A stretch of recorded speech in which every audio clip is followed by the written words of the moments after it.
ನಾ ಭುಕ್ತಿಂ ಕ್ಷೀಯತೆ ಕರ್ಮ ಕಲ್ಪಕೋಟಿ ಶತೈರಪಿ. ಅರ್ಥಾತ್ ಭೋಗಿಸದಿದ್ದರೆ ಕರ್ಮವು ಕಳೆಯುವುದಿಲ್ಲ. ಅದು ಪಾಪ ಇರಬಹುದು, ಪುಣ್ಯ ಇರಬಹುದು, ಅನುಭವಿಸಲೇಬೇಕು. ಹಿಂದಿನ ಜನ್ಮದಲ್ಲಿ ಅನುಭವಿಸಲಾಗದಿದ್ದರೆ ಈ ಜನ್ಮದಲ್ಲಿ ನೀವು ಅನುಭವಿಸಲೇಬೇಕು. ನನ್ನ ಮೇಲಿಂದ ಏನಾದ್ರು ಹಿಂಗೆ ಕೆಳಗೆ ನೋಡಿದ್ರೆ ನಾನು ಬೀಳ್ತೀನಿ ಅಂತ ನಂಗೆ ಚೆನ್ನಾಗಿ ಗೊತ್ತು, ನೋಡಕ್ ಹೋಗಲ್ಲ ನಾನು. ಹೌದು, ರೇಖಾದಾಸ್ ಅವರು ಕೂಡ ಪೂರ್ವ ಜನ್ಮದಲ್ಲಿ ಕಳೆಯದ ಕರ್ಮಗಳನ್ನ ಈ ಜನ್ಮಕ್ಕೂ ಹೊತ್ತು ತಂದಿದ್ದಾರೆ. ನಾನು ಈ ಜನ್ಮದಲ್ಲಿ ತುಂಬಾ ಕೊರಗ್ತಿದ್ದೆ. ನಾನು ಏನು ಜನ್ಮದಲ್ಲಿ, ಯಾವ ಜನ್ಮದಲ್ಲಿ ಏನು ಪಾಪ ಮಾಡಿದ್ನೋ, ಏನು ಕರ್ಮ ಮಾಡಿದ್ನೋ, ಈ ಜನ್ಮದಲ್ಲಿ ನಾನು ಒಂಟಿತನ ತುಂಬ ಇದೆಯಲ್ಲ ನನಗೆ ಅಂತ ನಾನು ಅನಿಸ್ತಿತ್ತು. ನನಗೆ ಯಾವಾಗ ಗುರುಜಿ ಅವರು ಈ ಥರ ಹಿಂಗೆಲ್ಲ ಜನ್ಮದಲ್ಲಿ ಕರ್ಕೊಂಡು ಹೋಗಿ ಈ ಕಡೆ ಬಂದಾಗ ನನಗೆ ಅವಾಗ ಅನಿಸ್ತು ನಾನು ಅಲ್ಲಿ ಒಂಟಿ ಇದ್ದೆ, ಅದೇ ಶಾಪ ನನಗೆ ತಗಲಿದೆ. Because might be still I am alone ಅಂತ, ಲೋನ್ಲಿ ಫೀಲ್ ಆಗುತ್ತೆ ಅಂತ. But still I am alone, I feel alone, I feel lonely. Into cinema ಕಲಾವಿದೆಯಾಗಿ ಹೆಸರು ಮಾಡಿದ ರೇಖಾದಾಸ್ ಪೂರ್ವ ಜನ್ಮದಲ್ಲಿ ಋಷಿಯ ಮಗಳಾಗುತ್ತಿದ್ದರು. ಕಾಕತಾಳೀಯ ನೋಡಿ, ಅವರು ಮೊದಲ ಬಾರಿಗೆ ಅಭಿನಯಿಸಿದ ಪಾತ್ರ ಕೂಡ ಅದೇ ರೀತಿ.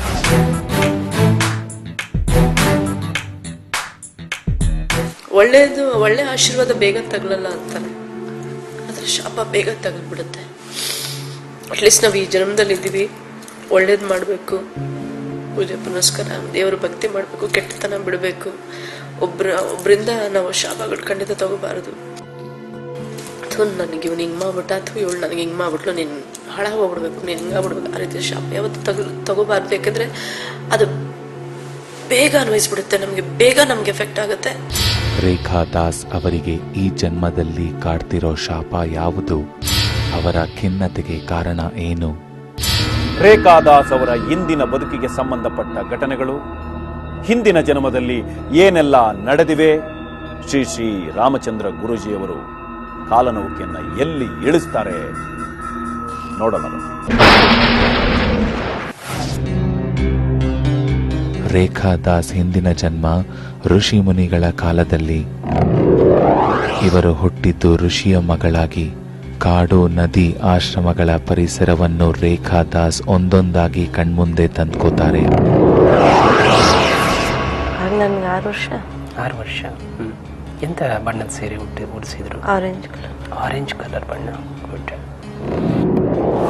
ಆ ಬದುಕಲ್ಲಿ ನೀವು ಕಲಿತ ದೊಡ್ಡ ಪಾಠವೇನು, ನಿಮ್ಮ ಅನುಭವವೇನು, ಎಷ್ಟು ಮಧುರವಾದ ಅನುಭವಗಳಾಯಿತು ಅದನ್ನೆಲ್ಲ ಹೇಳಿ. ತುಂಬ ಖುಷಿಯಿಂದ ಕಲಿತಿದ್ದು. ಮಕ್ಕಳ ಜೊತೆ ತುಂಬ ಆಟ ಆಡ್ತಿದ್ದೆ ನಾನು. ಅಪ್ಪ ಬೇರೆ ಯಾರಿಗೋ ಪ್ರಾಮಿಸ್ ಮಾಡಿದ್ರು. ಏನಂತ? ನನ್ನನ್ನು ಕೊಟ್ಟು ಮದುವೆ ಮಾಡಿಸ್ತಾರೆ ಅಂತ. ನಾನು ದೊಡ್ಡವಳಾದ್ಮೇಲೆ ನನಗೊಂದು ಋಷಿ ಜೊತೆನೆ ಮದುವೆ ಮಾಡಿಸ್ತು. ನಿಮ್ಗೆ ಇಷ್ಟ ಆಯ್ತು ಅದು ಮದುವೆ? ಇಷ್ಟ ಆಗಲಿಲ್ಲ. ಏನಾಯ್ತು? ಹೇಗೆ ಮುಂದುವರಿತು ನಿಮ್ಮ ಸಾಂಸಾರಿಕ ಜೀವನ? ಮಕ್ಕಳಾಯ್ತಾ ಬದುಕಿನಲ್ಲಿ? ಮಕ್ಕಳಾಗ್ಲಿಲ್ವಾ? ಇಲ್ಲ. ನೀವು ಬೇರೆ ಮನೆ ಮಾಡಿದ್ರ ತಂದೆ ತಾಯಿನ ತೊರೆದು? ಎಲ್ಲಿ? ಅದೇ ಕಾಡಲ್ಲ? ಅದೇ ಕಾಡಲ್ಲೇನೆ, ಬೇರೆ ಕಡೆ. ಹೇಗೆ ದಿನನಿತ್ಯದ ಜೀವನ ಹೇಗಿತ್ತು? ನಾನು ಹೂವು ಕಿತ್ಕೋತಿದ್ದೆ ದಿನ ಅವ್ರ ಪೂಜೆಗೋಸ್ಕರ. ಹೂವು ಕಿತ್ಕೊಂಡು ಬರೋದು, ಜೀವನ ರಥ. ದೇವರ ಪೂಜೆ ಮಾಡ್ತಾ ಇದ್ದೆ, ಆದ್ರೆ ಏನೇನೋ ಕಲ್ಪನೆ ಮಾಡ್ತಾ ಇದ್ದೆ. ನನ್ಗೆ ಆ ರೀತಿ ಇರೋದಕ್ಕೆ ಇಷ್ಟ ಆಗ್ತಿರ್ಲಿಲ್ಲ. ಯಾಕೆ? ಏನು ಒಂಟಿತನ ಅನಿಸ್ತಿತ್ತು. ಹಕ್ಕಿಯ ಹಾರೋ ಮನಸ್ಸಿಗೆ ಕಾಲಮಾನ ಯಾವುದಾದರೇನು? ಸರಳ ಜೀವನ, ಏರಿಳಿತ ಇಲ್ಲದ ಬದುಕು ರೇಖಾದಾಸ್ಗೆ ಬೇಸರ ತರಿಸಿತ್ತು. ಮದುವೆಯಾದ ಮೇಲಂತೂ ಒಂಟಿತನ ಇನ್ನಷ್ಟು ಜಾಸ್ತಿ ಆಯಿತು. ಕಾರಣ ಅದು ಇಷ್ಟವಿಲ್ಲದ ಮದುವೆ. ಗಂಡನಿಗೂ ವಯಸ್ಸಾಗಿತ್ತು. ಗಂಡನಿಗೆ ಗಂಡನಿಗೆ ನನಗಿಂತ ತುಂಬ ದೊಡ್ಡವರಿದ್ದರು. ಹೌದಾ? ವಯಸ್ಸಿನಲ್ಲಿ ನಿಮಗೆ ಇನ್ನೂ ಅವ್ರಿಗೂ ನಿಮಗೂ ವಯಸ್ಸಿನಲ್ಲಿ ಅಂತರ ಇದೆ? ತುಂಬ ವ್ಯತ್ಯಾಸ ಇತ್ತು. ಸುಮಾರು ಒಂದು 15 ವರ್ಷ, 15-20 ವರ್ಷ. ಯಾಕೆ ನಿಮ್ಮ ತಂದೆಯವರು ಸ್ವಾಮೀಜಿಯವರು ಎಷ್ಟು ಅಂತರದ ವಯಸ್ಸಿನ ಅವನಿಗೆ ಕೊಟ್ಟು ನಿಮ್ಮನ್ನು, ನಿಮ್ಮ ತುಂಬ ರೂಪವಂತರಿದ್ದೀರಿ, ಬುದ್ಧಿವಂತರಿದ್ದೀರಿ, ಚುರುಕಿದ್ರಿ ಅಂಥವರನ್ನು? ಅವರಿಬ್ಬರಲ್ಲಿ ಜಗಳ ಆಗ್ತಿತ್ತು. ಯಾರು? ತಂದೆ ಮತ್ತು ಗಂಡನ ಆಯಿತು. ಯಾಕೆ ಜಗಳ ಆಯಿತು? ಆಗ ಅವರು ನನ್ನನ್ನು ಕೊಟ್ಟು ಮದುವೆ ಮಾಡ್ತೀನಿ ಅಂದಿದ್ದಕ್ಕೆ ಹಾಂ, ಆಗ ಅವರು ಸುಮ್ಮನಾದ್ರು. ಜಗಳಕ್ಕಾಗಿ, ಒಂದು ಕಾಂಪ್ರಮೈಸ್ಗಾಗಿ ನಿಮ್ಮನ್ನು ಕೊಟ್ಟಿದ್ದು? ಹೌದು. ಇಷ್ಟಪಟ್ಟು ಕೊಟ್ಟಲಿಲ್ಲ ನಿಮ್ಮ ತಂದೆಯವರು? ಅವರು ಇಷ್ಟಪಟ್ಟು ಕೊಟ್ಟಿಲ್ಲ, ಆದರೆ ಆ ವ್ಯಕ್ತಿ ನನ್ನನ್ನು ಇಷ್ಟಪಡ್ತಾ ಇದ್ದ.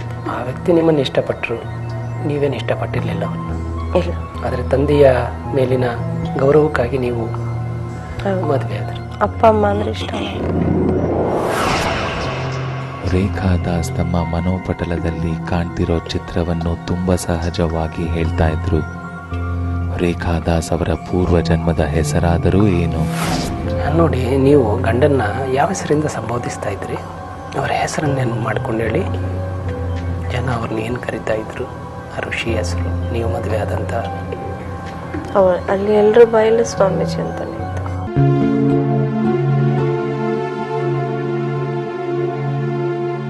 ನಾನು ಅದನ್ನೇ ಹೇಳ್ತಿದ್ದೆ. ಹಾಂ, ನಿಮ್ಮನ್ನು ಏನು ಕರಿತಾ ಇದ್ರು ಅವರು? ಚಂದ್ರ. ಓ, ನಿಮ್ಮ ಹೆಸರು ಚಂದ್ರ ಆಗಿತ್ತಾ? ಗುಡ್. ಗೊತ್ತಿಲ್ಲ. ಅವ್ರು ಕರಿತಾ ಇದ್ದ ಚಂದ್ರ? ಚಂದ್ರ. ಚಂದ್ರ ಅಂತ. ರೇಖಾ ದಾಸ್ ಹಿಂದಿನ ಜನ್ಮದ ಹೆಸರು ಚಂದ್ರಮತಿ.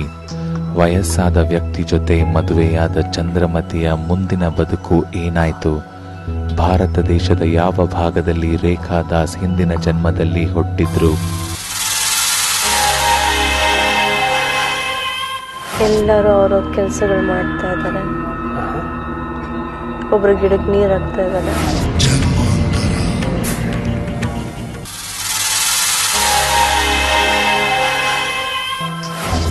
ನಟಿ ರೇಖಾ ದಾಸ್ ಈ ಬದುಕಲ್ಲೂ ಸಾಕಷ್ಟು ನೋವು ನುಂಗಿದವರೇ. ಹಿಂದಿನ ಜನ್ಮದ ಚಂದ್ರಮತಿಯ ಜೀವನವೂ ಅಷ್ಟೇ. ಮದುವೆ ಆಯ್ತಲ್ಲ ನಿಮಗೆ ಕಾಡಿನ ಆ ಒಂದು ಹಳ್ಳಿಯಲ್ಲಿ, ಆ ಮದುವೆಯ ಘಟ್ಟವನ್ನು ಸ್ವಲ್ಪ ವಿವರಣೆ ಮಾಡಿ. ಯಾರ್ಯಾರು ಸೇರಿದ್ದಾರೆ, ಹೇಗಾಗ್ತಾ ಇದೆ, ಯಾವ ಥರ ಶಾಸ್ತ್ರೋಕ್ತವಾಗಿ ಆಗ್ತಾ ಇದೆ? ನನ್ನ ಮದುವೆನ? ಹಾಂ, ಎಸ್. ನನ್ನ ಮದುವೆಯಲ್ಲಿ ದೊಡ್ಡ ಹೋಮ ನಡೀತಾ ಇದೆ. ಓಕೆ. ಸುಮಾರು ಜನ ಋಷಿಗಳಿದ್ದಾರೆ. ಪ್ರದೇಶ ನಿಮಗೆ ನೋಡಿ ಚಿರಪರಿತ ಅನಿಸುತ್ತೆ ಅನ್ನೋದು. ನಮ್ಮ ಕರ್ನಾಟಕದ್ದು ಅಥವಾ ನಮ್ಮ ಇಂಡಿಯಾದ ಯಾವ ಪ್ರಾಂತ್ಯದಲ್ಲಿದೆ ಅಂತ ಅನಿಸ್ತಾ ಇದೆ ನೋಡಿ, ಗಮನಿಸಿ ಹೇಳಿ. ನಮ್ಮ ಬೆಂಗಳೂರಲ್ಲಿಲ್ಲ. ಬೆಂಗಳೂರಲ್ಲಿಲ್ಲ, ಹೌದು. ಈ ಕಾಡು ನಮ್ಮ ದೇಶದಲ್ಲಿ ಯಾವ ಭಾಗದಲ್ಲಿ ಇದ್ದ ಹಾಗಿದೆ ನೋಡಿ. ಒಂದು ಏರಿಯಲ್ ಸರ್ವೆ ಮಾಡಿ ನೋಡಿ, ನೀವು ಯಾವ ಜಾಗದಲ್ಲಿದ್ದೀರಿ, ಯಾವ ರಾಜ್ಯದಲ್ಲಿ ಸೇರಿದೆ ಈ ಪ್ರಾಂತ್ಯ. ತುಂಬ ಕಾಡು ಕಾಡು ಕಾಡು ಕಾಡು, ಎಲ್ಲ ಕಡೆ ಕಾಡಿದೆಯಾ? ತುಂಬ ಥಂಡಿ. ಹತ್ತಿರದಲ್ಲಿ ಯಾವುದಾದ್ರು ನದಿ ಹರಿತಾ ಇದೆಯಾ? ಹರಿತಾ ಇದೆ. ಕೆರೆಗಳಿದೆ. ತುಂಬ ಚಳಿ. ಗುಡ್ಡವ ಗಾಡು, ಗುಡ್ಡ ಬೆಟ್ಟ ಎಲ್ಲ ಇದೆ ಅಲ್ಲಿ. ಆ ನದಿನ ಜನ ಯಾವ ಹೆಸರಿಂದ ಕರಿತಾ ಇದ್ರು? ನೀವು ಅದಕ್ಕೆ ನೀರು ತರಕ್ಕೆ ಅಥವಾ ಸ್ನಾನಕ್ಕೆ ಅಥವಾ ನೋಡಕ್ಕೆ ಹೋಗ್ತಿದ್ರಲ್ಲ, ಜನ ಎಲ್ಲ ಆ ನದಿಗೆ ಏನಂತ ಕರಿತಾ ಇದ್ರು? ಪಂಚರಂಗ ಘಾಟ್. ಪಂಚರಂಗ ಘಾಟ್. ಓಹೋ. ರೇಖಾ ದಾಸ್ ಹಿಂದಿನ ಜನ್ಮದಲ್ಲಿ ಚಂದ್ರಮತಿಯಾಗಿ ಹುಟ್ಟಿದ್ದು ಅಸ್ಸಾಂ ರಾಜ್ಯದಲ್ಲಿ. ಅಲ್ಲಿನ ಒಂದು ನದಿಯ ಪಕ್ಕದಲ್ಲಿ ಋಷಿ ಮುನಿಗಳ ಆಶ್ರಮವಿತ್ತು. ಆ ನದಿಯ ಹೆಸರು ಪಂಚಮ್ ಘಾಟ್. ಈ ಕಾಲದಲ್ಲಿ ಆ ನದಿಯ ಹೆಸರೇನು ಅನ್ನೋದೇ ಕುತೂಹಲದ ಪ್ರಶ್ನೆ.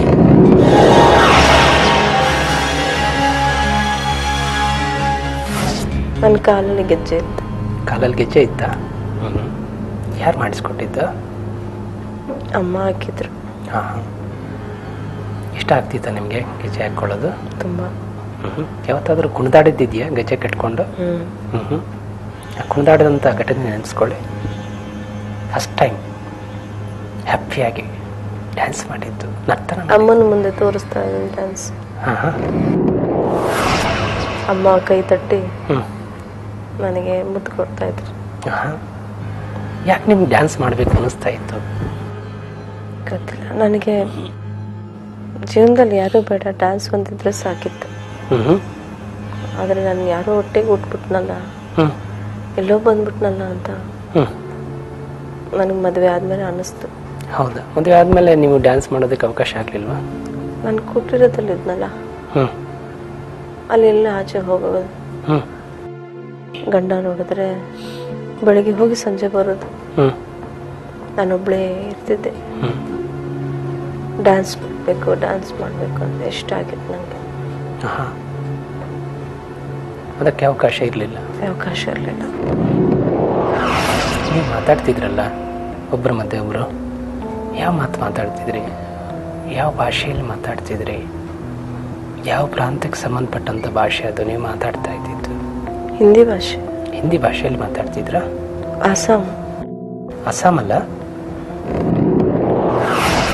ಅಸ್ಸಾಮಿಂದ ದೂರ ಇದೆಯಾ? ಅಸ್ಸಾಂ ಹತ್ರ ಇದೆಯಾ ಅದು?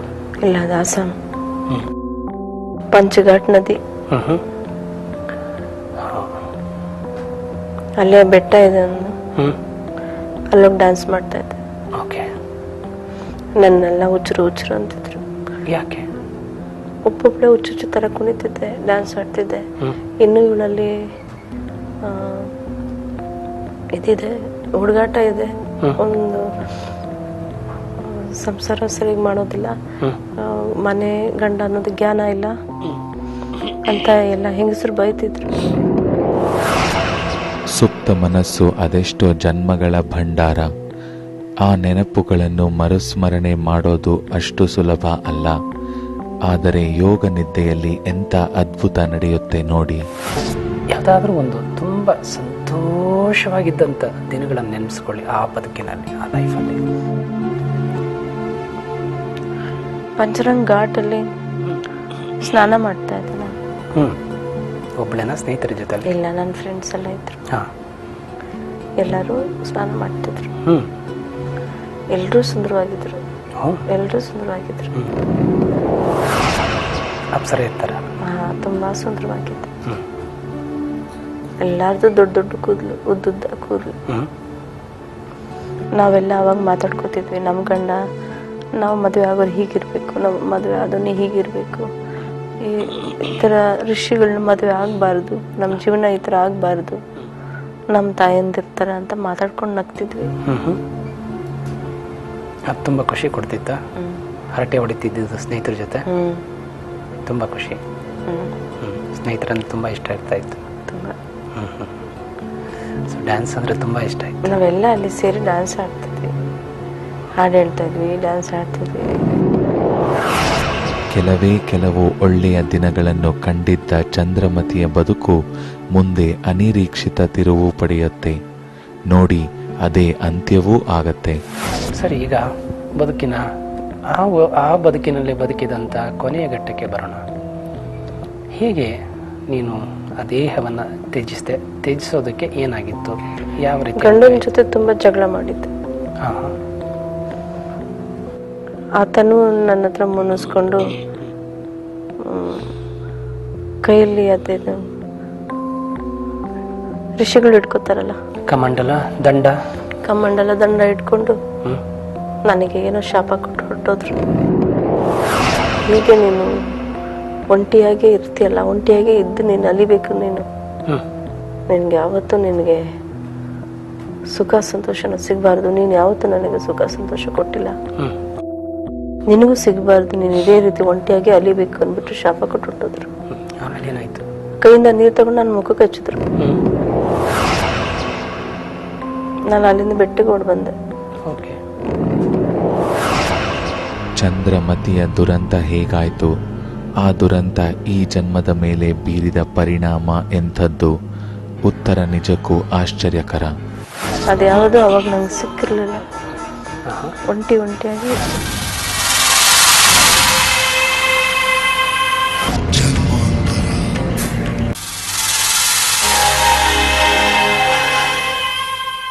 ಒಂಟಿತನದ ನರಳಾಟ ಜನ್ಮಕ್ಕೂ ಸಿಗಲಿ ಅಂತ ಶಾಪ ಕೊಟ್ಟ ಗಂಡನ ಮಾತಿಗೆ ಹೆದರಿದ ಚಂದ್ರಮತಿ ಬೆಟ್ಟದ ತುದಿಗೆ ಬಂದು ಹುಚ್ಚಿಯ ಹಾಗೆ ಕುಣಿಯೋದಕ್ಕೆ ಶುರು ಮಾಡ್ತಾಳೆ. ಒಬ್ಬಳೇ ಕುಣಿತಾ ಇದ್ದೆ.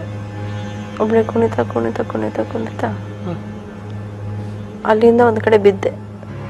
ಬೆಟ್ಟದಿಂದ ಬಿದ್ದೆ. ನನಗೆ ಗೊತ್ತಿಲ್ಲ, ನಾನು ಬಿದ್ದಿದ್ದು ಗೊತ್ತಿಲ್ಲ. ತಿರುಗ್ತಿದ್ದೆ ನಾನು, ಯಾರು ತಳ್ಳಿಲ್ಲ. ನಾನೇ ಬಹುಶಃ ತಿರುಗಿ ತಿರುಗಿ ತುದಿಗೆ ಬಂದಿದ್ದೆ, ಬಿದ್ದೆ, ಕೆಳಗೆ ಬಿದ್ದೆ. ತುಂಬಾ ಕೆಳಗೆ ಬಿದ್ದೆ. ಆಳವಾಗಿತ್ತು ಅದು ಪ್ರಪಾತನ. ನಂಗೆ ದೇವ್ರ ದರ್ಶನ ಆಯ್ತು. ಬಿದ್ದಾಗ ಯಾವ ಥರ? ಸತ್ತಾಗ. ಚಂದ್ರಮತಿ ಸತ್ತಿದ್ದು ಎತ್ತರವಾದ ಬೆಟ್ಟದಿಂದ ಬಿದ್ದು, ಹಾಗಾಗಿ ಎತ್ತರದ ಭಯ ಸುಪ್ತ ಮನಸ್ಸಿನಲ್ಲಿ ಶಾಶ್ವತವಾಗಿ ಕುಳಿತು ಬಿಟ್ಟಿತ್ತು. ಒಂದು ಕಾಲಲ್ಲಿ ಗೆಜ್ಜೆ ಇತ್ತು, ಒಂದು ಕಾಲಲ್ಲಿ ಇರಲಿಲ್ಲ. ಎಲ್ಲೋಯ್ತು ಗೆಜ್ಜೆ? ಕುಣಿತಿರ್ಬೇಕಾದ್ರೆ ಬಿದ್ದೋಗಿತ್ತು. ಸಾಯ್ಬೇಕಾದ್ರೆ ಒಂದು ಕಾಲಲ್ಲಿ ಇತ್ತು, ಒಂದು ಕಾಲಲ್ಲಿ ಇರಲಿಲ್ಲ. ನಿಂಗೆ ಎಷ್ಟು ವಯಸ್ಸಾಗಿತ್ತು ಸಾಯುವಾಗ? ಸುಮಾರು 35, 36 ವರ್ಷಕ್ಕೇನೆ ಸತ್ತಿತ್ತು.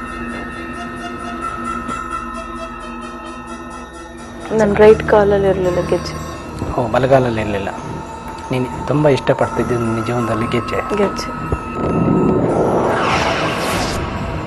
ಗೆಜ್ಜೆ ಅಂದರೆ ನಿನ್ನ ನೆನಪು ಬರ್ತಾ ಇದ್ದಿದ್ದು ನಾಟ್ಯ. ನಾಟ್ಯದಲ್ಲೇ ನೀನು ಸಂತೋಷವನ್ನು, ಸಂತೃಪ್ತಿಯನ್ನು ಕಂಡುಕೊಂಡಿದ್ದೆ. ತುಂಬ. ನಾನು ಯಾರನ್ನಾದ್ರೂ ಪ್ರೀತಿಸ್ಬೇಕು ಅಂತ, ಪ್ರೀತಿಸಿ ಮದುವೆ ಆಗಬೇಕು ಅಂತ ನನ್ನ ಜೀವನನೇ ನಂಗೆ ಬೇರೆ ಥರ ಇಷ್ಟ ಆಯ್ತು. ಅದ್ಯಾವುದೂ ಅವಾಗ ನಂಗೆ ಸಿಕ್ಕಿರಲಿಲ್ಲ. ಒಂಟಿಯಾಗಿ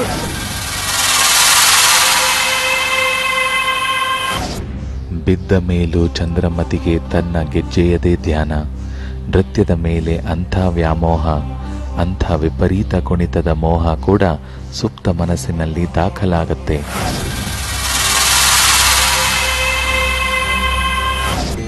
ಕೊನೆಗೂ ಹಿಂದಿನ ಜನ್ಮದ ಚಂದ್ರಮತಿ ದುರಂತ ಸಾವಿಗೀಡಾಗ್ತಾಳೆ. ಗತ ಬದುಕಿನ ದಾಖಲೆಗಳು ಮುಗಿದ ನಂತರ ಗುರುಜಿ ರೇಖಾದಾಸ್ ಅವರ ನೆನಪಿನ ನೌಕೆಯನ್ನು ವಾಸ್ತವಕ್ಕೆ ಕರೆದು ತರ್ತಾರೆ.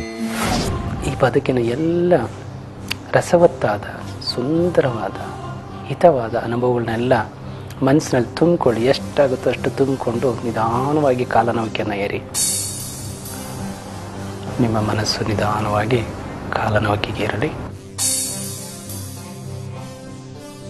ಸೂಕ್ಷ್ಮ ಶರೀರಯಾನ ಕಾಲನೌಕೆಯಲ್ಲಿ ಕಾಲದಲ್ಲಿ ಮುಂದೆ ಹೋಗ್ತಾ ಇದೆ.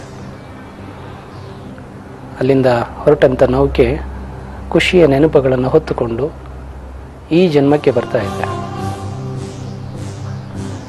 ಈ ಜನ್ಮಕ್ಕೆ ಬಂದು ಈ ದೇಹದಲ್ಲಿ ಈ ವರ್ತಮಾನದ ನೆನಪುಗಳ ಜೊತೆ ಸಂಯೋಗ ಆಗ್ತಾ ಇದೆ. ಆ ಎಲ್ಲ ಖುಷಿಯ ನೆನಪುಗಳು ಕಸಿ ಆಗ್ತಾ ಇದೆ. ಮನಸ್ಸಿಗೆ ತುಂಬ ಖುಷಿ ಆಗ್ತಾ ಇದೆ. Experience that ecstasy. ಖುಷಿಯನ್ನು ಮುಖದಲ್ಲಿ, ಮೈಯಲ್ಲಿ, ಮನಸ್ಸಿನಲ್ಲಿ ಅನುಭವಿಸಿ ಆ ಕಳೆದ ಆ ನೆನಪುಗಳು, ಮಧುರವಾದ ನೆನಪುಗಳು, ನಿಮ್ಮ ಸ್ನೇಹಿತರು, ನಿಮ್ಮ ಒಂದು ಪ್ಲೆಸೆಂಟ್ ಲೈಫ್, ಎಲ್ಲ ಖುಷಿಯನ್ನು ತುಂಬಿಕೊಂಡು ನೀವೀಗ ನಿಧಾನವಾಗಿ ನನ್ನ ಸೂಚನೆಗಳನ್ನು ಅನುಸರಿಸಿ ಎಚ್ಚರಗೊಳ್ಳುವಿರಿ. ರೇಖಾದಾಸ್ ಅವರು ಒಂದು ದೀರ್ಘ ಯೋಗ ನಿದ್ದೆಯಿಂದ ಹೊರಗೆ ಬರ್ತಾರೆ. ಅವರಿಗಿರುವ ಕಾಲು ನೋವು, ಎತ್ತರದ ಭಯ, ಒಂಟಿತನ, ಖಿನ್ನತೆ ಎಲ್ಲದಕ್ಕೂ ಅವರಿಗೆ ಪೂರ್ವ ಜನ್ಮದಲ್ಲಿ ಉತ್ತರ ಸಿಕ್ಕಿತ್ತು. ಇರ್ಬೋದು. ನನಗೆ ಶಾಪಗಳು ಅಂದರೆ ಯಾಕೋ ತುಂಬ ಭಯ. ನನಗೆ ಸುಮಾರು ಜನ ಶಾಪ ತಗಲಿದೆ. ಏನು ತಗಲಿದೆ ಅಂತ ನಂಗೆ ಗೊತ್ತಿಲ್ಲ. ಶಾಪ ಅಂದರೆ ಹೆದರ್ಕೋತೀನಿ ನಾನು. ಶಾಪ ನಂಬ್ತೀನಿ ಇದೆಲ್ಲ. ಬಿಕಾಸ್ ನನಗೆ ಈಗಲಿಂದ ನಾನು ಚಿಕ್ಕ ಹುಡುಗಿಯಿಂದನೂ ನನಗೆ ಈ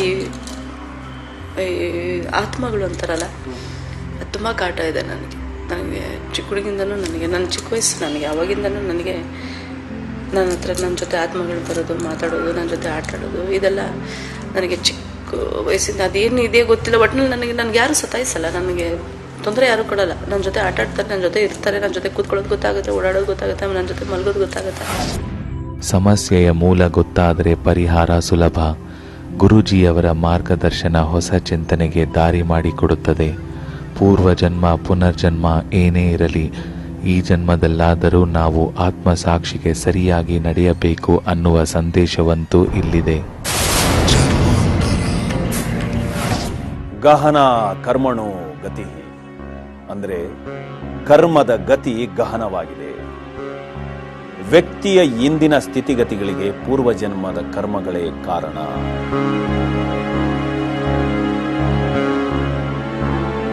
ರೇಖಾದಾಸ್ ಅವರ ಎರಡೂ ಬದುಕಿಗೂ ಎಷ್ಟೊಂದು ಸಾಮ್ಯತೆ ಇದೆ ನೋಡಿ. ಜನ್ಮಾಂತರ ಕಾರ್ಯಕ್ರಮದಲ್ಲಿ ಇಂತಹ ಎಷ್ಟೋ ಅದ್ಭುತ ಅನುಭವಗಳು ನಡೆಯಲಿವೆ.